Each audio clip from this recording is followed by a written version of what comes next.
ছাত্রছাত্রী বন্ধুরা, আমি তোমাদের অমিতাভ স্যার। সবাইকে আমার YouTube channel practical and theory ক্লাসরুমে স্বাগত জানাচ্ছি। আজকে তোমাদের যে এক্সপেরিমেন্ট আমি করে দেখাবো সেটা কপার সালফেট দ্রবণ নিয়ে। এখানে কপার সালফেট নিউট্রাল সলিউশন আমি নিয়ে নিচ্ছি দুটো আলাদা কন্টেনারে। এখানে কিছুটা নিয়ে রাখলাম এবং এখানে কিছুটা নিয়ে রাখলাম। এবার এই দুটো জায়গাতে যে কপার সালফেট নেওয়া থাকলো তার প্রথমটা আমি অ্যাড করে দিচ্ছি 75% NaOH সলিউশন। দেখতে পাচ্ছ এখানে কপার হাইড্রক্সাইড COOH হোল্টওয়াইজের পদক্ষেপ তৈরি হলো, কারণ NaOH COSO4 এর সাথে রিয়াকশন করে COOH হোল্টওয়াইজ তৈরি করলো। ঠিক এরকমভাবেই আমি আর একটার মধ্যে অ্যাড করে দিচ্ছি বেসিক বাফার সলিউশন NH4OH আর NH4Cl এর একটা মিক্সচার। ভালো করে খেয়াল করে প্রত্যেকে।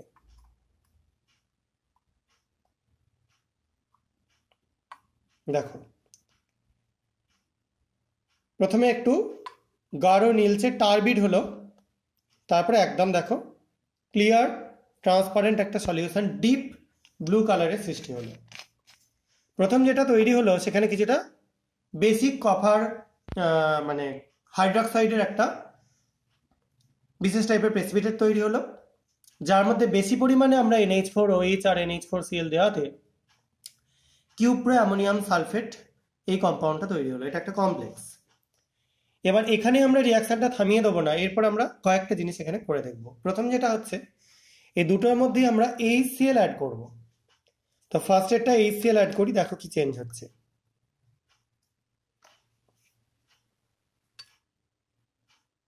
দেখতে পাচ্ছ এটা একটা হালকা নীল বর্ণের দ্রবণে পরিণত হচ্ছে এবং এটার মধ্যেও HCl অ্যাড করব। দেখো এটা রীতিমতো ধোঁয়া উঠছে। কেন না, যেহেতু বাফার সলিউশন ইউজ করেছি, এর মধ্যে কি আছে, অ্যামোনিয়াম হাইড্রক্সাইড রয়েছে।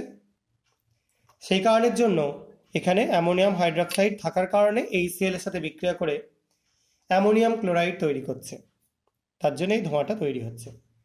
দেখো কমপ্লেক্সটা আবার এখানে ডিজলভ হয়ে গেল এবং একটা সবুজাভ বর্ণের একটা দ্রবণ তৈরি করছে। সবাই নিশ্চয়ই বুঝতে পেরেছ। এই সবুজাভ মানে বর্ণের যে দ্রবণটা পেলাম সেটা আমরা কপারের ক্লোরাইডের একটা সলিউশন পেলাম।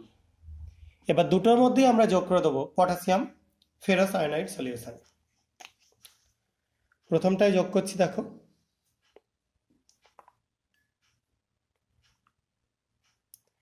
দেখতে পাচ্ছ এটা কিউপ্রিক ফেরাস আয়নাইড তৈরি হচ্ছে। সেকেন্ডেরটাই যোগ করছি, দেখো একই রিয়াকশন হচ্ছে। তাহলে দুটোতেই কিউপ্রিক ফেরাস আয়নাইড তৈরি হলো। অর্থাৎ আমরা কপারকে যে কোনো হাইড্রক্সাইড মিডিয়ামে বিক্রিয়া করালে দুটো আলাদা মানে কম্পাউন্ড ফর্ম করলেও একটা NaOH এর জন্য একরকম পেলাম আর NH4OH এর জন্য একরকম পেলাম, কিন্তু আলটিমেটলি তাদের অ্যাসিডিফাই করে যদি আমরা পটাশিয়াম ফেরাস আয়নাইড বা যে কোনো ফেরাস আয়নাইড স্যাম্পল দিয়ে দিই, তাহলে কিন্তু তারা কপারের যে আইডেন্টিফিকেশন টেস্টে একদম প্রপারলি রেসপন্ড করবে। আজকে আমরা আলটিমেটলি কপারের একটা আইডেন্টিফিকেশন টেস্ট করলাম। আশা করা যায় তোমরা বুঝতে পেরেছো। কারো অসুবিধা থাকলে কমেন্ট সেকশনে লিখে জানাতে পারো এবং এরকম ভিডিও আরো চাইলে আমার চ্যানেলটা সাবস্ক্রাইব করো, ভিডিওগুলো লাইক এবং শেয়ার করো। আজকের মতো এটুকুনি, বাই।